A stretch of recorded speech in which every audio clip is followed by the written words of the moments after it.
This DSA1 UGA fan ranting opinions. Been meaning to drop this video. Congratulations to Indiana for beating Miami. Listening to Dog Nation just a little bit. Some of the Georgia fans are glad that Carson Beck didn't win it. I don't really feel any type of way about it, but this is the second year. This is the second time that a former quarterback, because I can't remember if any running backs, wide receivers, or anything like that made it to a national championship and won. But a former quarterback has made it to a national championship and lost that left Georgia like the year or 2 years prior to being at Georgia. And I did hear something that BA said off of Dog Nation. He was saying that Kirk Herbstreit and Josh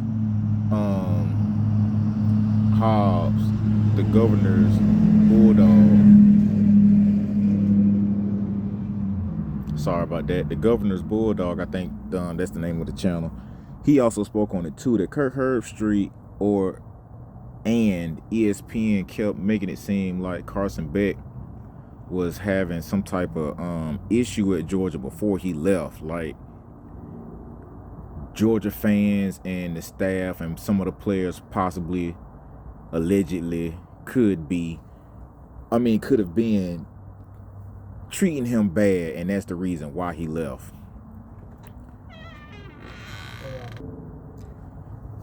That Carson Beck was being mistreated or picked on some type of way, or something to that effect. I say it like that, to make him want to leave Georgia to go to Miami to get the same amount of money he would have got at Georgia and to be on a better team. Not saying that he was on a better team, but for him to leave, like, that was the catalyst for him to leave. So it was more like a redemption story that they was trying to make about Carson Beck. He left a bad situation or a bad program where he felt mistreated or things wasn't going his way, and then he ends up going to Miami and almost winning the national championship and stuff like that. All right, whatever. But then I keep seeing clips on Google that he didn't shake nobody's hand at the end of the game. He was rolling his eyes and stuff like that. I had already spoke on this last year when I was talking about how he was treating Gunner when Gunner was playing in the Texas the SEC championship game. I take that back, not the SEC championship game, but when Gunner was playing against Notre Dame, how he wasn't really trying to give him tips and stuff like that. Fans can only go off of what the camera show them and off of what the media gives them as far as information. That's what it looked like. And then he turns around and does this at the end of that game. That pretty much leads right into what the fans that don't like him knew, and what some of the fans that was trying to give him grace end up seeing and possibly trying to ignore. I don't feel bad or good that he lost. It is what it is at that point. Now, my other issue is, to a degree, is Kirby Smart. How do you get mad that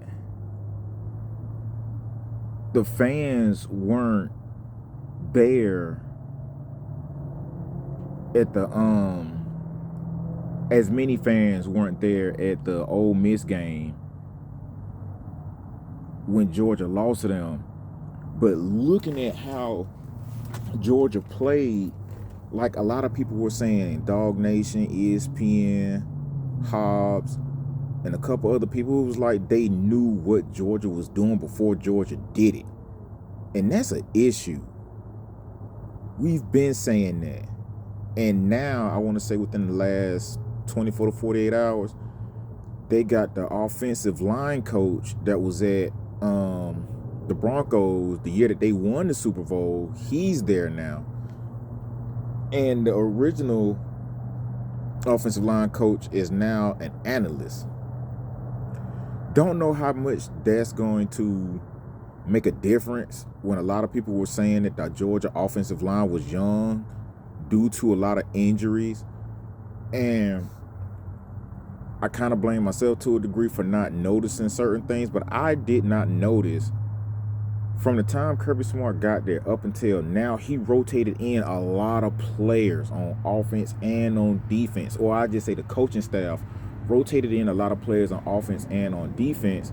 So when the statement came out, next man up, we basically looked like that.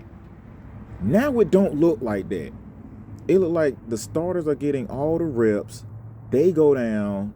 The backup come in, and it's like they're missing a beat.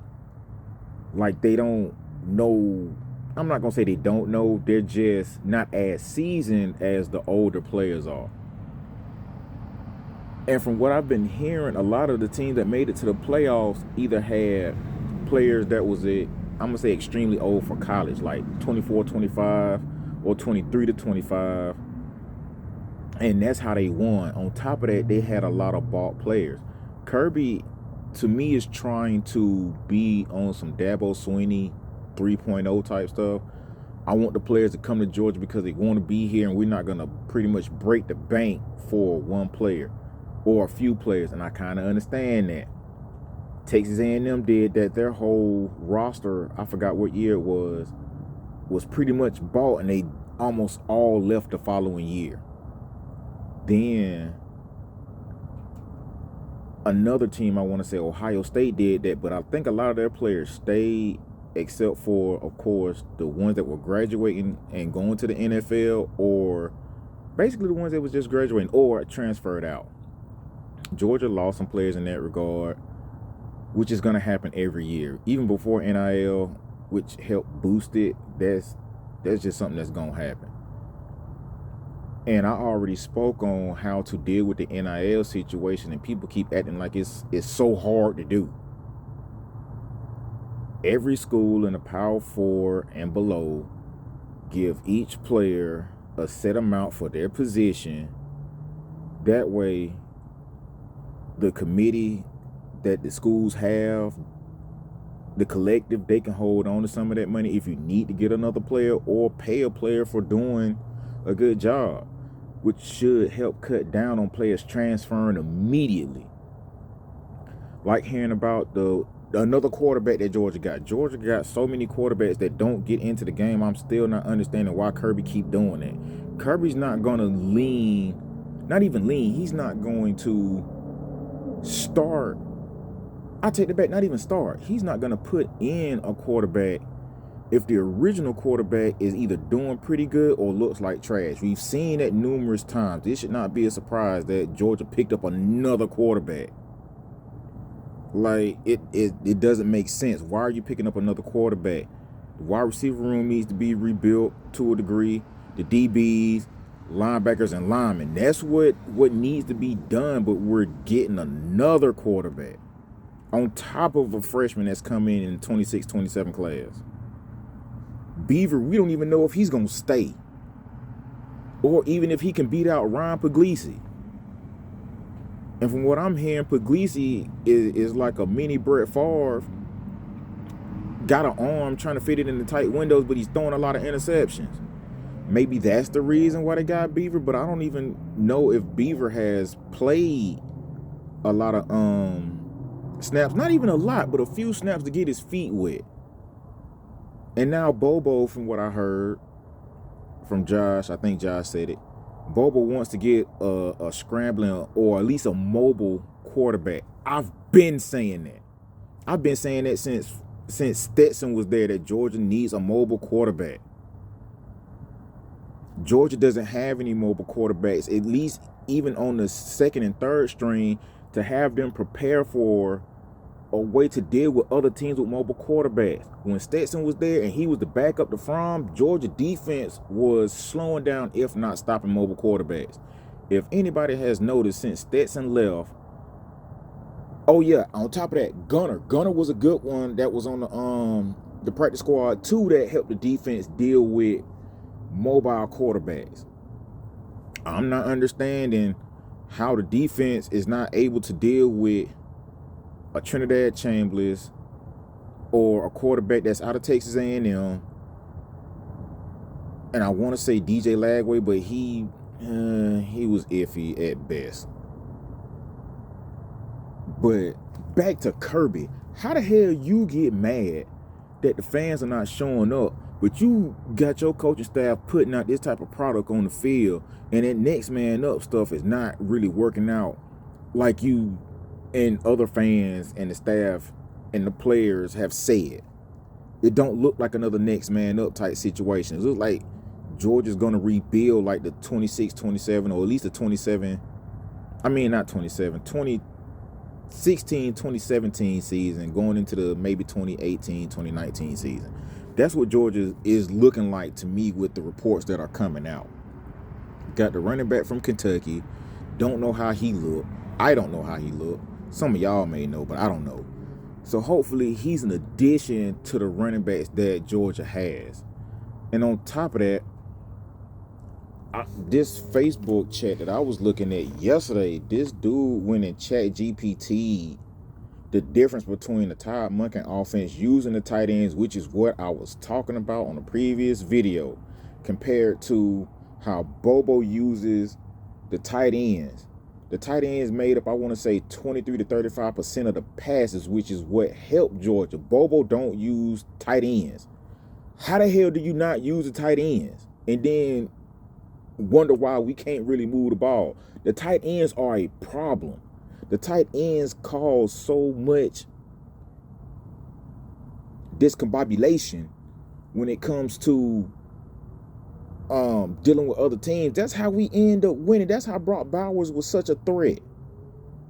That's how Ladd McConkey, I think he's the wide receiver, he was a wide receiver, was such a threat. And we didn't even really have receivers. And it only got worse when Beck took over, because the majority of the receivers either got in trouble, got injured, or couldn't catch. We had decent receivers this year, did not really add the tight ends to that. Bobo got to switch it up, and then saying Bobo still using Todd Monken offense can't be. Can't be. That I don't see that. I don't see that at all. I really would like to know how many passes, no, not how many passes, but how many tight ends were targeted in a sufficient amount to even make a dent in going against opposing teams. Just had them in as extra blockers. For what? We really didn't have a run game like that. If it wasn't for Zachariah Branch and Nate Frazier, we did not have a run game for real. So, I mean, somebody give me some info on what I'm saying that's wrong in this rant/opinionated video to tell me, like, what's going on. Because I know you have to adjust to what the defense is doing and adjust to what they give you. But if you're not making passes for the tight ends to make the defense come down and fill the box, and then you hit them over the top, even if Gunner couldn't get but 10 to 15 yards, that would have helped out a lot. But after that's been said, this DSA1 UGA fan ranting opinion, I'm out.